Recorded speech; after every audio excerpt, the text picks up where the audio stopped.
Good afternoon. I'm Dr. Calvin Mackey of STEM Nola, and it's an honor once again to stand before you and thank you all for tuning in to STEM at Home with STEM Nola. You know, we are now, I don't want to say celebrating, we are now commemorating 1 year of this pandemic. It was absolutely almost 1 year ago to today that the entire nation, absolutely the world shut down, and I'll never forget it. After the pandemic, we took off 2 months and then STEM Nola pivoted. And since we pivoted and started doing these STEM at-home events, we've engaged over 16,000 K-12 students, over 16,000 families. And we just want to say thank you all for believing in the content that we have to deliver and keep showing back up. We've engaged K-12 students in 47 states and 5 nations. So literally, we are now speaking to the world. When I started this in my garage with my 2 sons, Miles and Mason, we didn't have such an idea that this would happen. Miles came home from school and he said, "Daddy, you know, I don't like science anymore." I said, "Boy, we need to check your DNA. That's not possible." He said, "Daddy, the teacher doesn't do any hands-on activities anymore." And we started doing activities in a garage. Before we know it, we had 20 other kids showing up in a garage. And that's when my wife Tracy and I said, "You know what? This is something all kids need." And we rolled it out into the community of New Orleans. And now we're honored to say that we're rolling it out, not to the country, but to the world. Also, I'd like to say thank you to the sponsors for making this possible. 1 year ago, Entergy re-upped their sponsorship of STEM Nola, but AT&T Foundation stepped up and gave us $100,000 to make sure that we have everything we need to deliver high quality content into the homes of young people across this nation. And most recently, the W.K. Kellogg Foundation presented STEM Nola with a $1.25 million grant to seed funding on a 42,000 square foot innovation hub that we're going to build in the New Orleans East area. And I'd like to say thank you to Occidental Health Systems of Louisiana that donated the 42,000 square foot building to STEM Nola. Young people, that's called collective impact. We're separate as the fingers, but as whole as the hand. When we come together as a collective group, we can actually change a generation, and we are proving it. So let's go. Today, we're studying biology, and I'm excited because we have some amazing volunteer professionals from Tulane Medical School right here in New Orleans. We have one of our amazing staff members and former college intern from STEM Nola to present the lesson to you. Parents, you know, I was taught that if you want to know how you got to where you are 5 years ago, look at who you hung out with five years. If you want to know how you got to today, look at who you hung out with 5 years ago. And if you want to know where you're going to be in 5 years, look at who you're hanging out with today.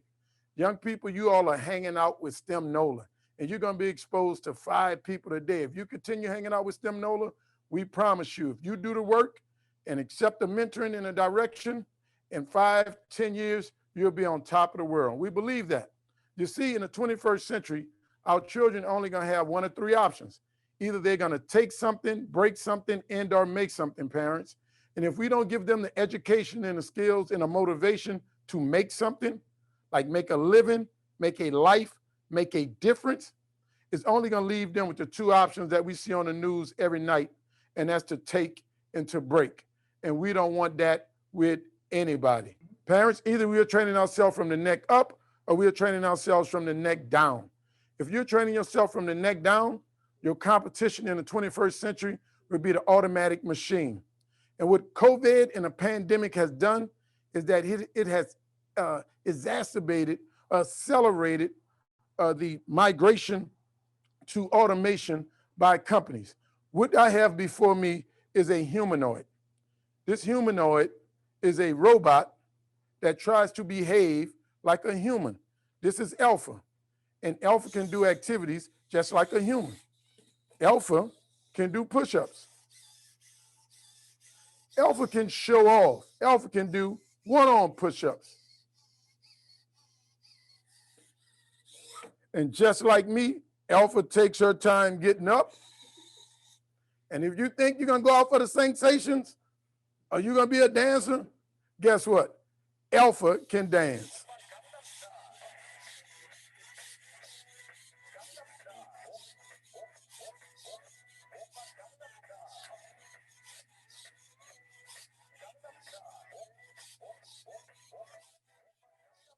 Hey. There we go.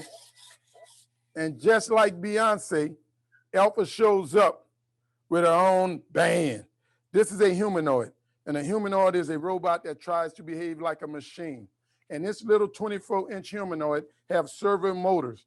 And these servo motors, these servo motors, we actually can program, and our tech specialist is standing over there, and he's programmed this robot to dance to Gangnam style and do all the things that we want the robot to do. And then it communicates with the cell phone via Bluetooth. That's the technology that we are trying to bring to you. And why is this important? Because if you've been to the doctor soon, we're studying biology, but the whole medical industry, from telehealth to biotechnology to medical tech, is absolutely being transformed. The medical industry is being transformed by technology. So my point to you is this: regardless of what you decide to be in life, whether it's if you're saying you want to be a doctor, if you're saying you want to be an engineer, if you're saying you want to be a psychologist, I promise you, technology will have an impact on your profession. So all of us have to be multilingual, right? We have to be able to speak our language, but we have to be also able to speak the language of technology and speak the language of whatever career that we decide to go into. So that's why we do what we do, and that's why I'm happy to introduce our volunteers for today. We have two doctors with us that I'm happy decided to take time out of their busy schedule to join us.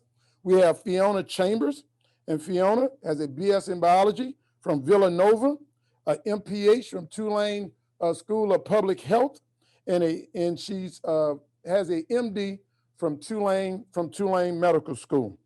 Also, we have coming up with us is Oluwatomi Akabola, who has a BS in human biology from the University of Southern California, and a MD from Tulane School of Medicine. And before they come, I want to recognize the students. Now remember, students, definitely send us pictures of the work that you have done so we can show our sponsors.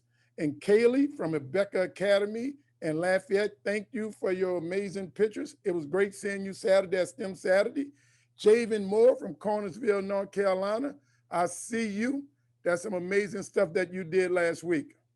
And the Falligan, I thought it was the Falligan family last week, but it was John Patrick Falligan from Dutchtown Middle. Thank you for joining us.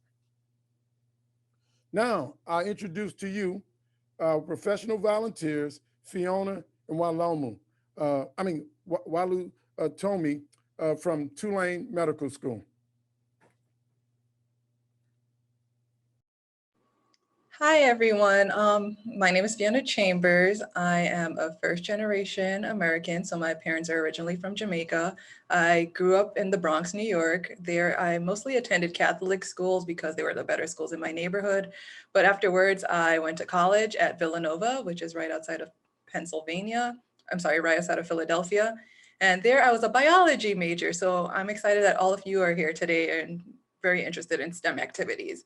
I also want to point out, though, that while I was in college, I had the opportunity to study abroad, and I went to Denmark because I heard there's some nations out there. I'm not sure where everyone else is from, but there I was exposed to public health.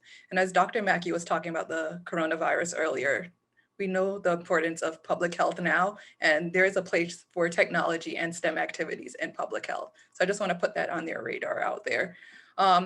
Afterwards, I took a year off. I worked for City Years. So I was working in schools doing reading interventions with students. And then I came down here to New Orleans to attend Tulane for medical school. At Tulane, I was in a dual degree program. So while getting my medical degree, I was also working on a public health degree. So the public health stuck around. I know you're learning about pulses today, and pulses are very important for doctors, and they should be important for you too, because as for doctors and for you and the general public, a pulse lets us know that person is alive. So if you ever see a person on the floor who might have collapsed, or you might have seen them fall down and you don't know if they're okay or if they're breathing, you should go over there, check and see if they're breathing, and check and feel for a pulse. I know later on you're going to be learning how to feel for a pulse, but I'll let you know that there are 5 ways or 5 areas of the body that you can check a pulse. You could check at your neck, and that's your carotid pulse. You can feel for it on your wrist right here, where you'll probably learn today, and that is your radial pulse. You could feel it on your foot, on the top of your foot, and that's a pedal pulse, or you can feel it behind your ankle, and that would be a tibial pulse. There's also a little area in between your thigh where your thigh meets the rest of your body in your groin area. That's called a femoral pulse. So I'll turn it over to Tony. Hey everyone, I am so excited to be here with my colleague Fiona. Thank you all for showing up today, and huge shout out to STEM Nola. We love to see the beautiful work you guys are doing, not only in our community here in New Orleans, but apparently all over the United States and in different countries as well. So big props to y'all. So just to tell you about a little bit myself as well, I am also a first generation American. I consider myself to be Nigerian and Black. I grew up here in New Orleans on the West Bank. So if anyone here is on the West Bank, shout out y'all, West Bank, Best Bank.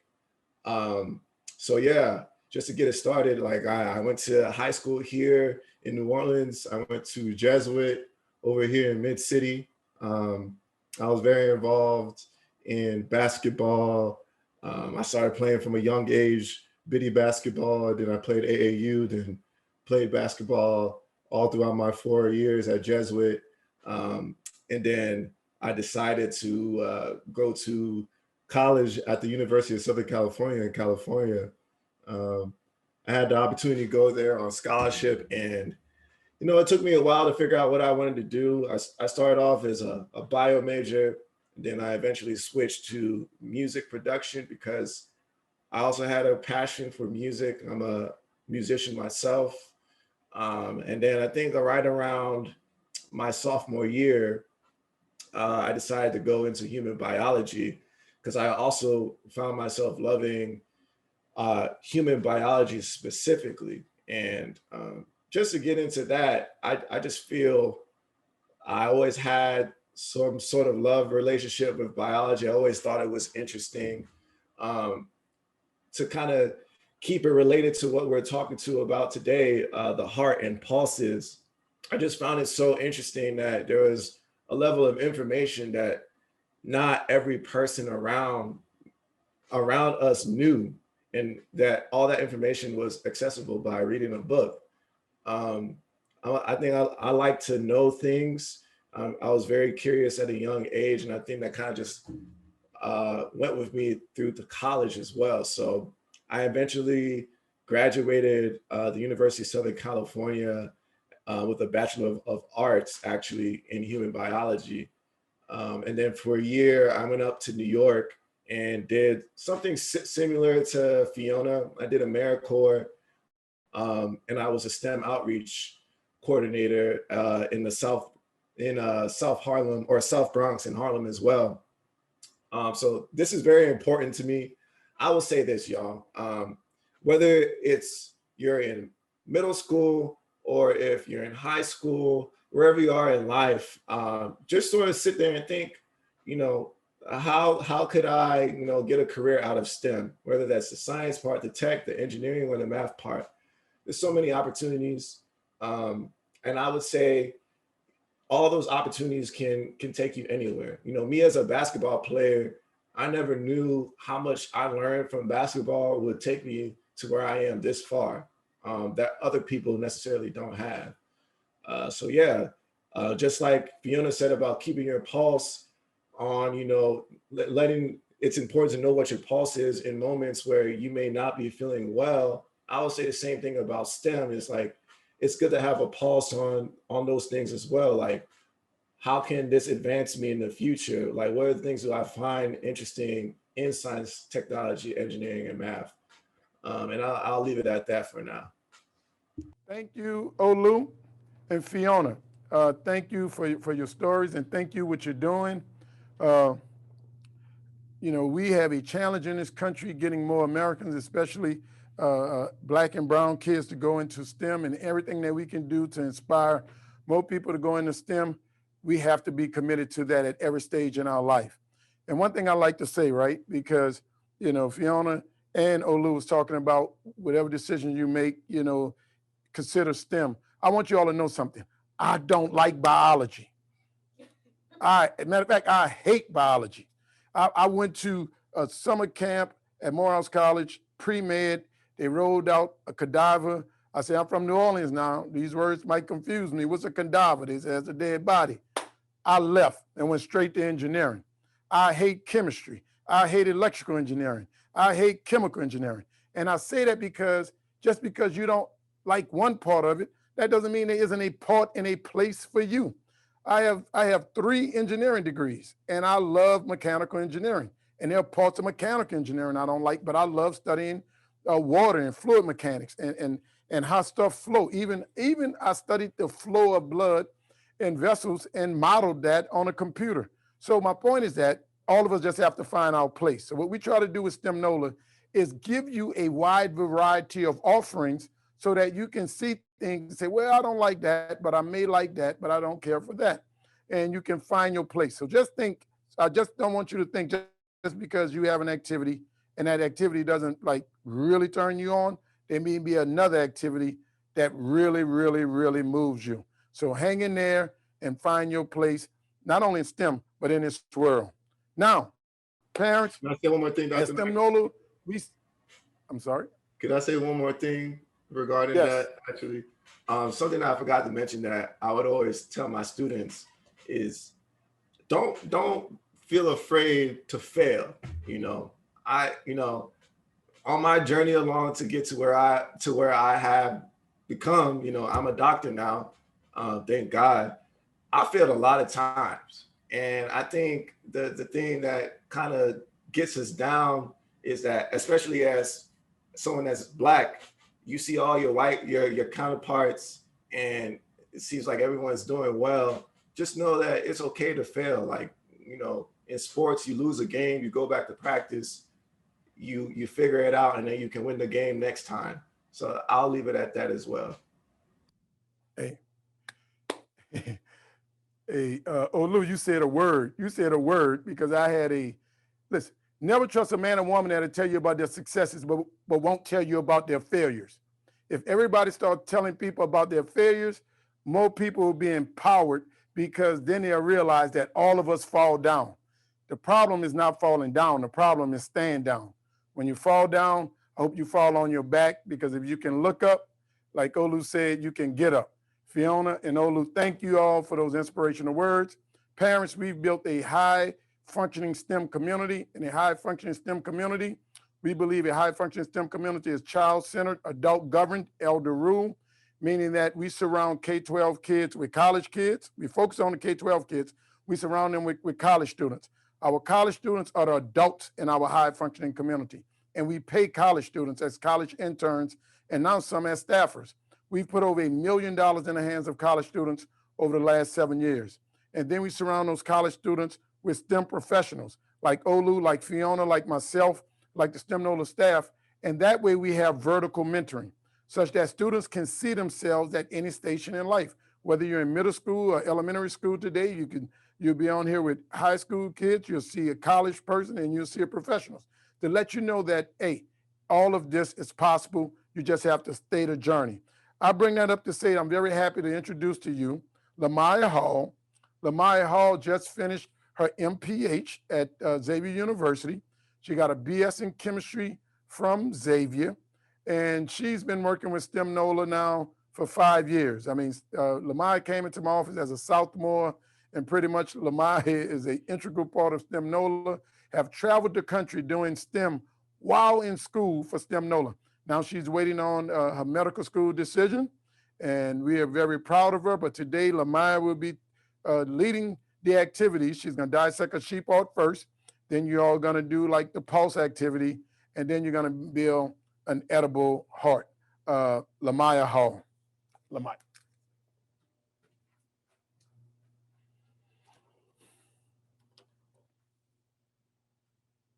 Hello, everyone. Thanks, Dr. Mackey, for that introduction.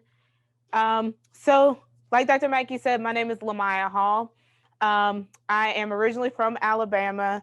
I graduated with my bachelor's in biology with a minor in chemistry and in Spanish. I got my master's of public health at Xavier. And like Dr. Mackey said, now I'm applying for med school and just waiting to hear back from interviews and acceptances. So like everybody's already told y'all, STEM is really cool. I actually like science. I like to learn about the human body. I think it's really cool. So I'm pretty excited to tell y'all and show y'all about the heart today. So the first step, let's go over our agenda.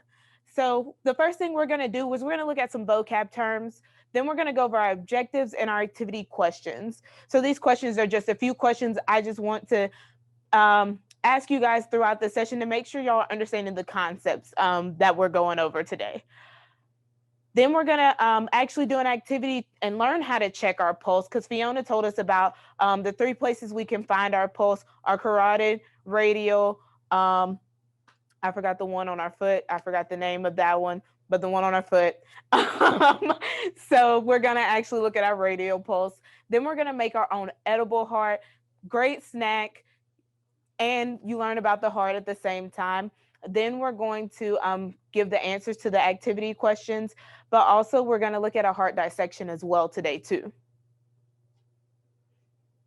So let's go over our first vocab word. Our first vocab word is heart. So heart is a strong muscle about the size of our fist, right? So it pumps blood throughout our body and our blood vessels. So our blood vessels run throughout our body, and the heart is what pumps that blood through them. And it sits inside our chest and is protected by our rib cage. So it's very important that our heart has protection because, something happens to our heart, our blood starts flowing, and then, bad things happen from there.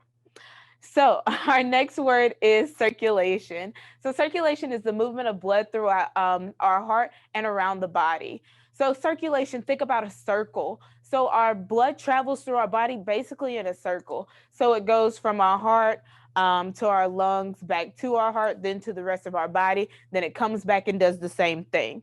So think about circulation when you think about what your heart's doing. It's circulating our blood. So what is our blood? So our blood carries oxygen and other nutrients through our body. That's the importance of it. It has things that we need to supply our body. So it has 4 main components. There's plasma, there's red blood cells, there's white blood cells, and there's platelets. Each of these components of our blood serve a purpose. So our next word is atrium. What is our atrium? That's the 2 upper cavities of our heart from which the blood is passed to ventricles. So the way that I know that atriums always go to ventricles is because A is first in the alphabet, then B is last in the alphabet. So always A before V. So then it always goes from the right side to the left. So I can't remember how I just remember that. It's just something that I caught on to, but it's always right to left when you think about your heart. So the right atrium receives that deoxygenated blood. So that means blood without oxygen. That's all deoxygenated means. It's just a fancy word. So it goes from the veins of the body to the left atrium, and it receives the oxygen from the lungs, which is the pulmonary vein. Pulmonary has to do with lungs. So that's just a fancy word too. So the pulmonary vein is just a vein that is connected to your lungs. So that blood goes from the right side of your heart to your lungs, back to the left side of your heart, then throughout your entire body. So let's go on ahead and answer this poll question. There'll be a couple of these questions that pop up throughout today's session, just to make sure you guys are paying attention. So why is it called the circulatory system? Is it because blood moves in a straight line? Blood doesn't move at all? Or does blood travel in a circle? We give you guys a couple more minutes to answer that question. Couple more seconds, I'm sorry. Yes, that is correct. Blood travels in a circle. Remember, circulation. So let's talk about the objectives. So our objectives today, we want you guys to understand the meaning of the terms heart, circulation, blood, and atrium, and actually apply them to our project correctly. We also want to teach you guys how to check your pulse and create your own edible heart. So our next question, what are we experimenting with today? Rockets, hearts, or does it say water? Water. Water experiments are actually pretty cool. water has like different pHs and stuff like that. So you can actually test different types of water. But yes, that is true. We are experimenting with hearts today.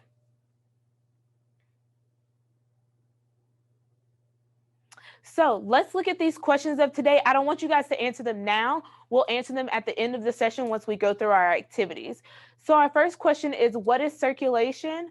Our second question is, what carries in the oxygen and other nutrients, what carries the oxygen and the other nutrients our body needs? And what is the healthy heart rate of a newborn?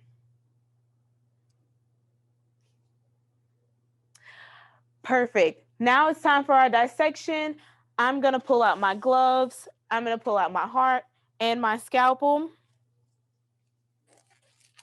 So it's always important to put on your gloves before you begin dissecting anything,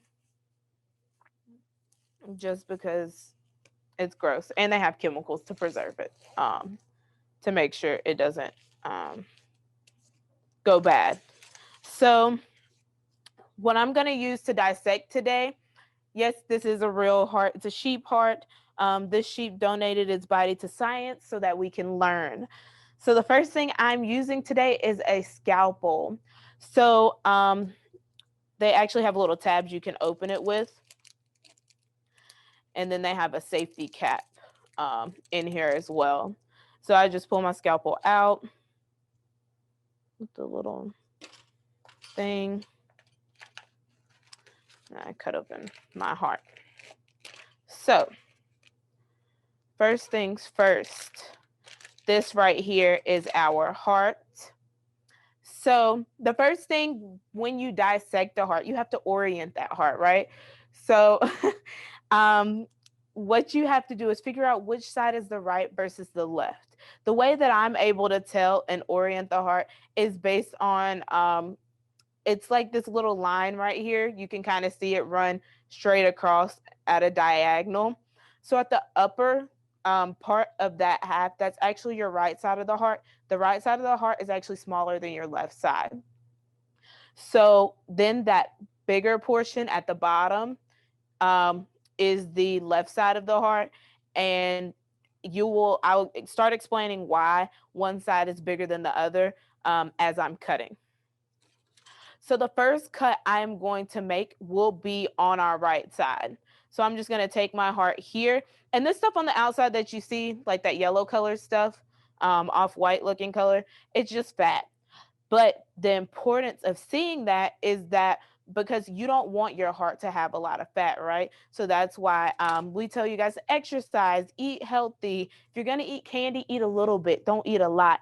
If you're going to eat bad foods, sweets and snacks, eat a little bit. Don't eat a lot. Because then you'll have, fat build up around your heart. Once that fat builds up around your heart, it makes it harder. Your heart has to work harder to pump that blood throughout your body because now it has other stuff, sitting on top of it. So it's not able to easily like pump, right? So when I open my heart here, what you see is the right side of the heart. As you can see, these are what they call the walls of the heart right here where my finger is moving along. And it's very thin on both sides. It's actually really small. And what we're looking at here are the ventricles. Atrium means window of space. So they're really hard to see here. They're up here though, your atriums, like we talked about, they're up here in this area. But the main component you can really see are the ventricles. So that's our right side of the heart. This side of the heart, it actually travels from, the blood comes in and it goes through the right side of the heart. Then it travels to the lungs. The lungs is actually where it picks up the oxygen. So it turns from deoxygenated blood to oxygenated blood. So basically that means it goes from blood without oxygen to blood with oxygen, because when that blood pumps out to the rest of your body, it needs to deliver oxygen to the rest of the body on the way, right?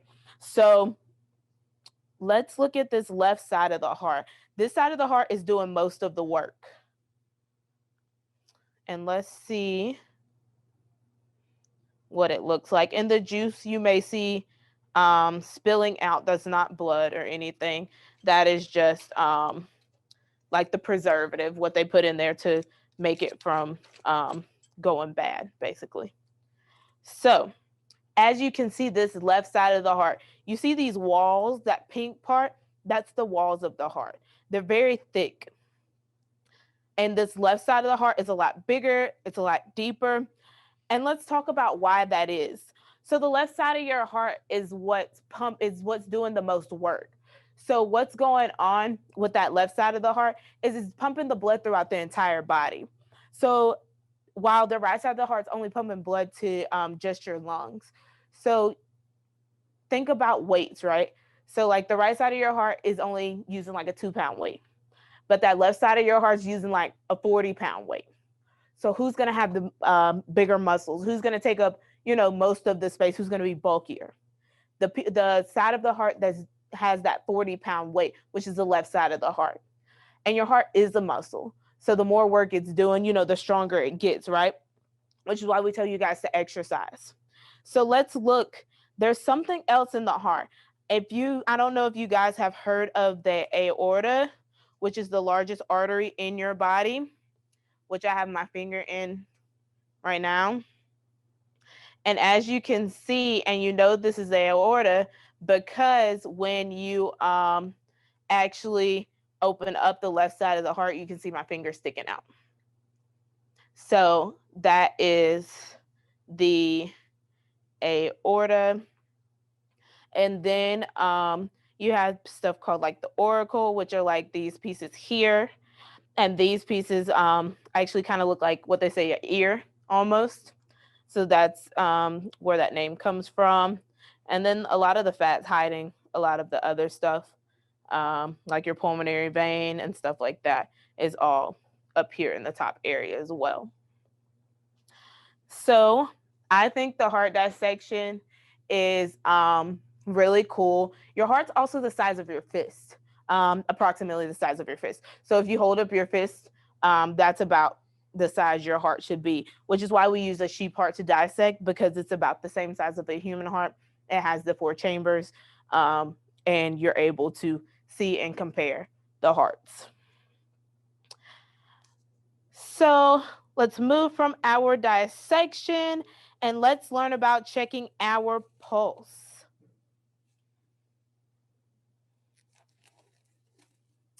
So first things first, I'm going to go over the materials to check our pulse.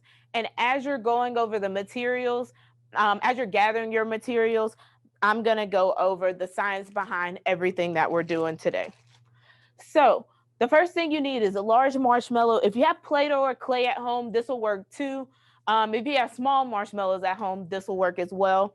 And a toothpick. If you have your phone for your stopwatch slash timer, that's all you need. Or you can look it up online. If you don't have a phone, they have stopwatches and timers online that you can use as well. So what's the science behind checking our pulse, right? A person's pulse or heart rate is measured. It measures the number of times the heart beats per minute. So what we're going to actually do today is measure our pulse for 30 seconds and then times that number by 2. And when we multiply that number by 2, then that'll give us beats per minute, because we're only doing half of the minute.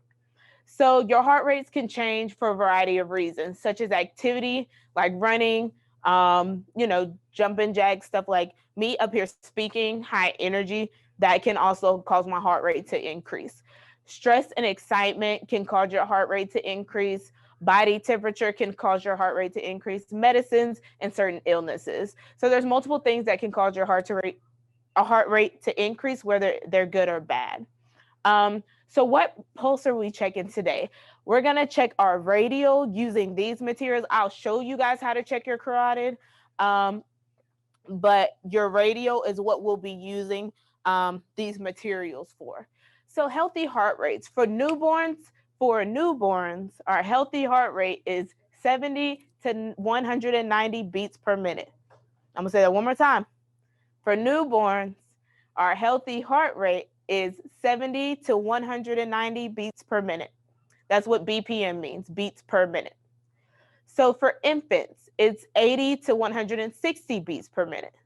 For ages 1 to 4, it's 80 to 120 beats per minute. For ages 5 to 6, it's 75 to 115 beats per minute. Ages 7 to 9, 70 to 110 beats per minute. Ages 10 to 18, it's 60 to 100 beats per minute. So let's go on ahead and learn how to measure our pulse. I actually have small marshmallows here and clay, but I'm going to use this clay because I really think it's cool and I like this one. Also, but before we pull out that and get our hands all sticky, let's learn how to measure our carotid. So if you feel like on the side of your neck, kind of right under your jawline, you will feel a beat.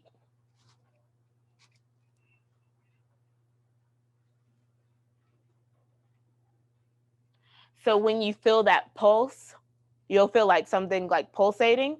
As when you feel that, that should be your carotid. And you see my finger is right under my jawline, kind of where it dips in right here. And you may have to be quiet and stop talking to actually feel it, because when you talk, the vibrations from your vocal cords, you'll feel that instead. So that on our neck is our carotid. If you can't find that one, that's cool. We will show you how to do the radial pulse. I'm going to use my little clay packet and my toothpicks. For some reason, I have extra long ones, which is cool. It's all a toothpick. So what's going to happen is when we get our little piece of marshmallow, Play-Doh, clay, whatever we have at home, and put it on our radial pulse, then it's actually going to move up and down with our pulse, and you'll be able to see and count how many times you see your toothpick move. So to find your radial pulse, you flip your hand out. We may need top view for this one. So you flip your hand out and you follow your thumb and right below your wrist, like right below where your hand stops, you should be able to feel that pulse. So I feel mine right here. So I took my clay and I just rolled it. You can do the same with your marshmallow. I'll grab out a marshmallow from my bag for the people that have marshmallows. My marshmallows are a little stuck together, but it's fine. It's okay if you have small marshmallows, you could take a few and kind of roll it into a ball. Marshmallows are rolled just like clay does, so it's okay, but marshmallows are a little more sticky and messy. Parents may need a baby wipe or a wet napkin nearby. So they're about the same. Well, actually, one's bigger than the other, but it's okay. You just need a small ball of something that's similar to your clay or your marshmallow. So I'm gonna use my clay because that marshmallow is just really sticky. And I'm gonna put my toothpick in it first. Don't stick it all the way through because you don't want to poke yourself. Just stick it in there. And then I'm gonna place it on my wrist. I may have to break.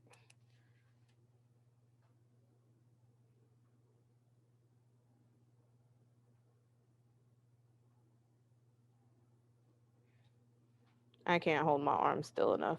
Let's see.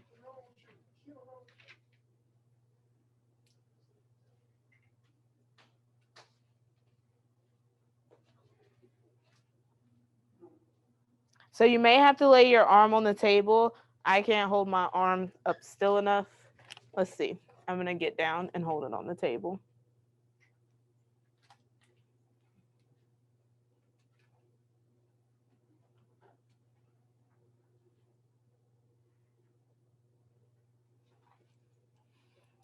So what we are going to do, if you can see yours moving,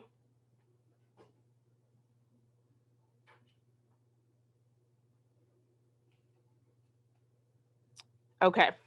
So now I'm going to get out my timer. Set it for 30 seconds. And I'm going to count. All right, I have my timer. Let's start 30 seconds and we're going to count.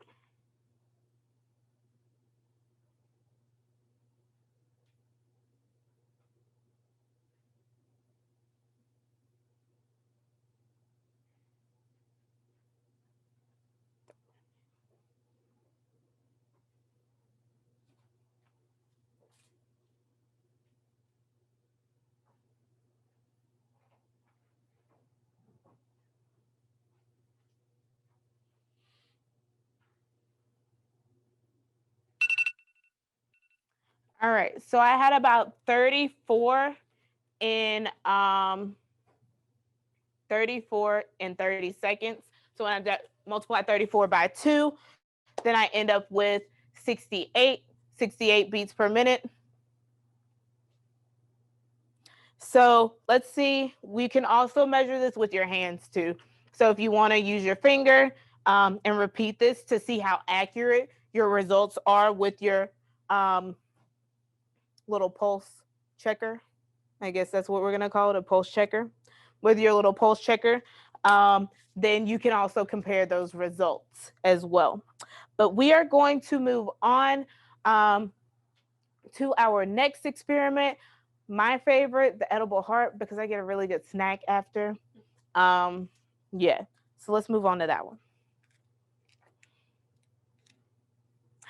All right, so what we are going to need a graham cracker. We're going to need some blue and red icing. So that's basically white icing with blue and red food coloring. You're going to need blue sour straws, red sour straws. Honestly, those are like my favorite candy. So that's why I truly love this experiment, because I get to eat my favorite candy. Then we're going to need a plastic knife and a paper plate. It's okay if you don't have plastic. If you have real, get your parents to help you. So as you're gathering those materials, I'm going to go over the science behind it so that we'll all be on the same page when it's time to go. So the science behind it. Our heart is a really strong muscle, right? So it's about the size of our fist, and it pumps blood throughout our blood vessels around the body, and it sits inside of our chest, protected by our rib cage, like we talked about earlier. So that blood carries our oxygen and other nutrients our body needs and supplies the rest of your body with those nutrients it needs, right? So blood is a specialized body fluid, and it has 4 main components like we talked about. It has the plasma, it has the red blood cells, it has the white blood cells, and it has our platelets. And blood has many different functions, including it transports oxygen and nutrients to the lungs and the tissues. It can form blood clots to prevent excess blood loss, which is what our platelet does. It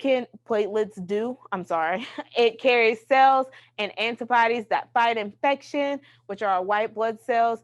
And it brings waste products to the kidneys and the liver. And our kidneys and liver help filter and clean that blood and regulate our body temperature as well. So our heart and our blood really do so much for our body.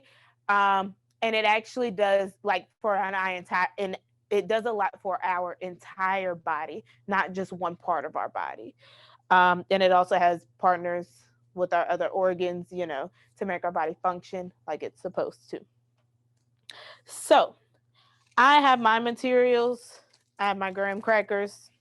Let's move my phone out of the way. So I have my graham crackers, my icing. I have some little cups. If you want to get little cups to mix your icing in, that's cool too. I have some food coloring, and my favorite are Sour Punch straws. Guys, look at this. I can tell the difference in strawberry and cherry now. This one's cherry, this one's strawberry. Strawberry is my favorite, and blue raspberry is my favorite. So let's get started. Let's bust these graham crackers open. It's okay if your graham crackers are a little cracked and they're in half, because guess what? There's two separate parts of the heart, and there's a left and a right side, and they're all gonna need different pieces of these graham crackers, and mine are broken, but it's okay because they're all edible at the end of the day.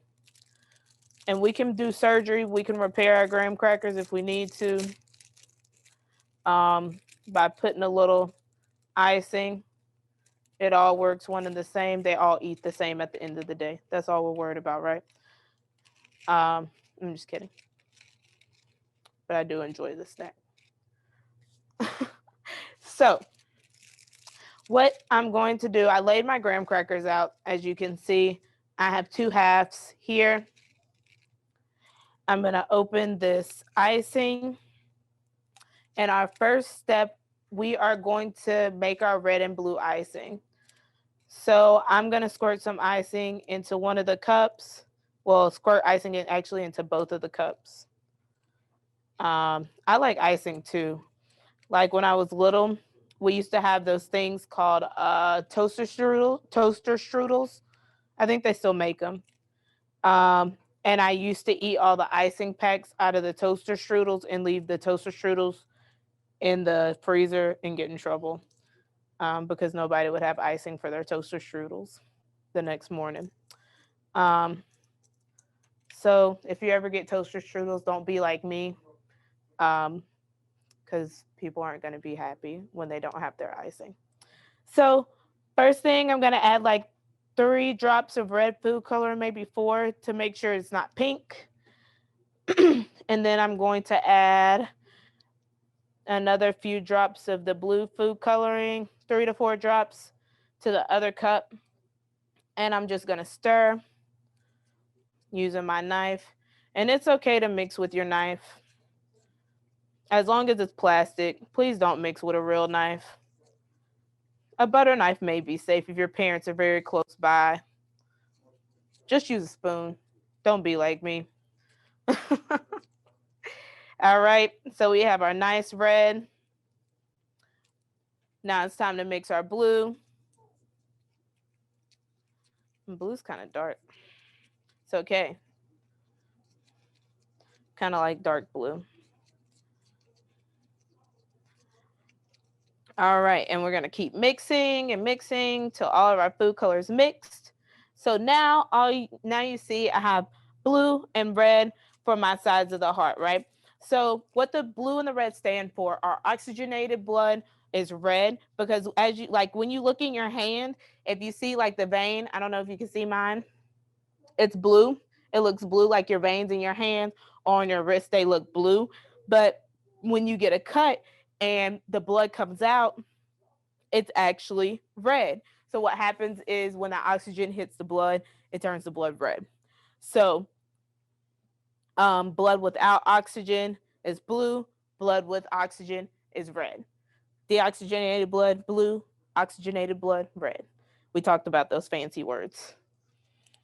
So what we are going to do, we are going to take our blue and we're going to put it on the left side of our graham cracker.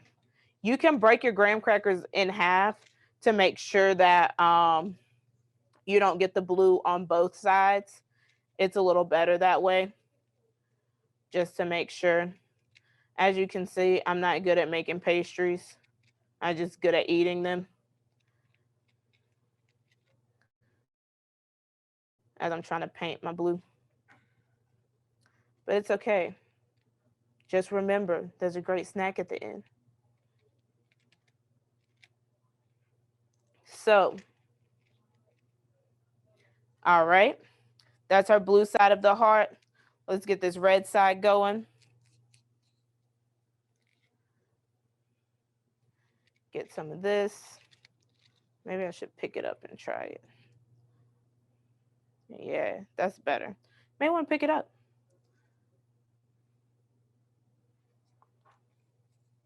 Get a little more of the red. Get that going. Perfect.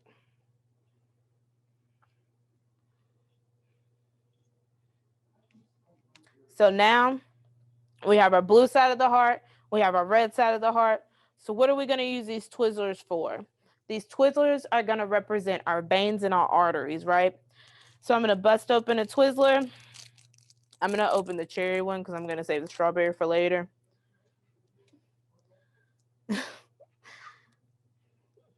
So, and I'm going to cut it in half.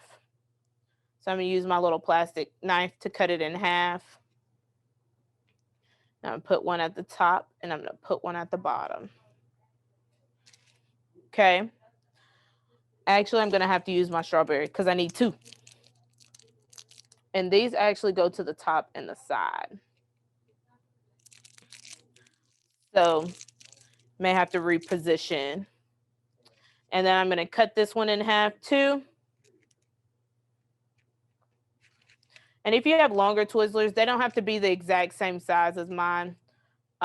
We just have like the prepackaged short ones here at Stem Nola, which are my favorite. Don't tell Dr. Mackey, I kind of steal them as a snack sometimes. Just kidding. So then we have our blue. Gonna cut this in half. Then we're gonna put one here, one here.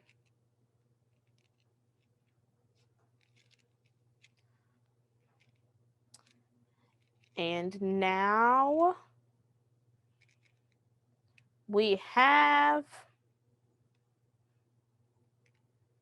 our edible heart. Beautiful. I should be a pastries. I'm just kidding. I don't know what they're called. The people that make pastries. Pastry chef. That's what I should be. So let's talk about our edible heart as you guys are finishing up. Can we leave the top camera so that they can see as they're finishing up their hearts? So what's going on our edible heart? We talked about our blue side being our deoxygenated side, right? So that's the side of our heart without oxygen. And we have our veins, our sour punch straws are our veins, right?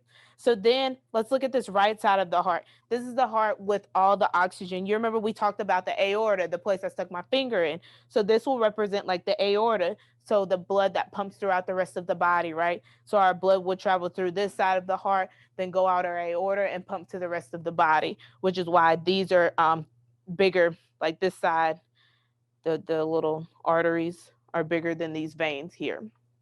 So this right here is a great representation of our heart and how the blood goes from our right. It actually goes from our right to left. But you got to look at like somebody, you know, it's a mirror image thing going on there. So it's a little confusing. But I hope you guys really like this activity because I truly enjoy it. I hope you have a great snack with it because I really like this. The graham crackers with the icing on it is actually a great touch. And then, you know, the sour punch straws, I pull them off and eat them separate. So let's talk about our questions of the day before we wrap up. So our first question of the day, what is circulation? Remember we talked about this earlier. What's circulation? Is it a dance move? I think so.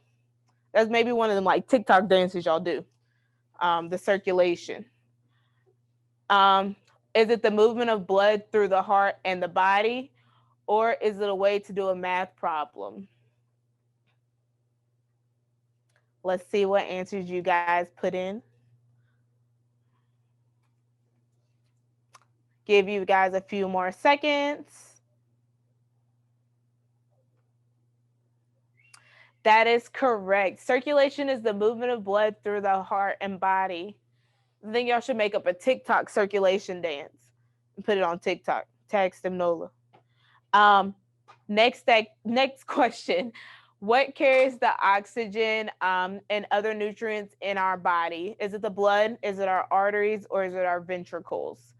So what has oxygen and other nutrients and pushes it out through our entire body? What do we talk about? Has the actual oxygen and nutrients and pushes it out through our entire body?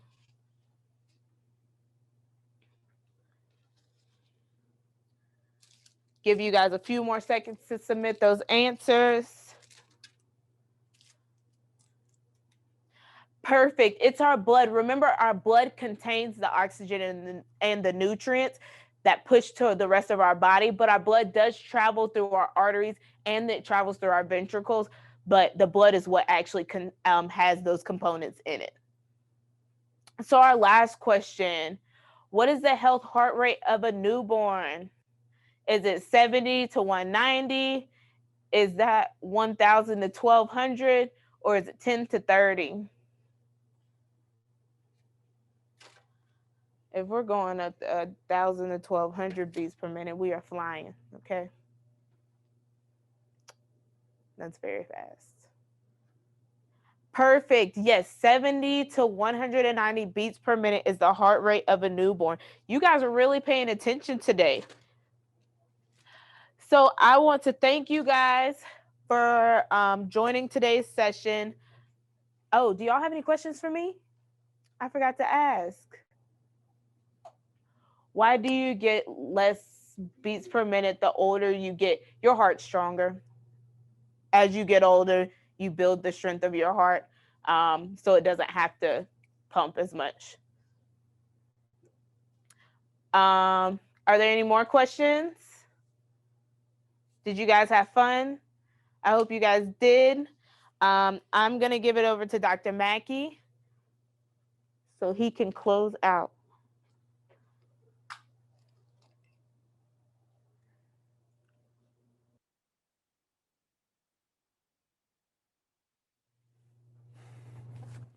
Give it up for Ms. Lamaya. Way to go, Lamaya. Hope you all had a great time today. Remember, send pictures to webinar at stemnola.com. Look for STEM NOLA STEM Saturday coming up in April. I believe it's going to be the power of sound for the people in central Louisiana in the Alexandria area. I believe the only registration we have open right now is STEM Alexandria, STEM CENLA, STEM Central Louisiana. Go to stemnola.com and look for Central Louisiana, Alexandria to register. But we just kicked off STEM Gulf Coast. We have a $3 million grant from the Department of Defense to begin to move this model across the Gulf Coast. So if you live anywhere along the Gulf Coast from New Orleans all the way to Florida, like Gulfport, Biloxi, Bay St. Louis, Mobile, Pensacola, Fort Walton Beach, Destin, Panama City. And I want Fort Walton Beach, Destin, and Panama City to know I really miss you. I miss your white sand beaches. And when we got this contract, I was so excited because I said, we can go do STEM and then go to the beach. But we know there's a pandemic, so we're going to hold out. But I can't wait to come to the white sand beaches of Alabama and Florida and do STEM. So for the month of March, we've been doing mathematics, and participants have been building pendulums and learning about oscillations and periods and things like that. In April, we'll be building xylophones and learning about the power of sound and the physics really behind sound, waves, mathematics, and all that. Sound is more physics and math than it is about the pleasure of the ear. When you have the harmony of the physics and the math, that gives off a beautiful sound to the ear. So we're going to bring all that together for you. Again, I want to say thank you for tuning in. I'm Dr. Kelvin Mackey of STEM NOLA. Y'all stay safe, wear your mask. We're almost there, and have a great weekend. Thank you.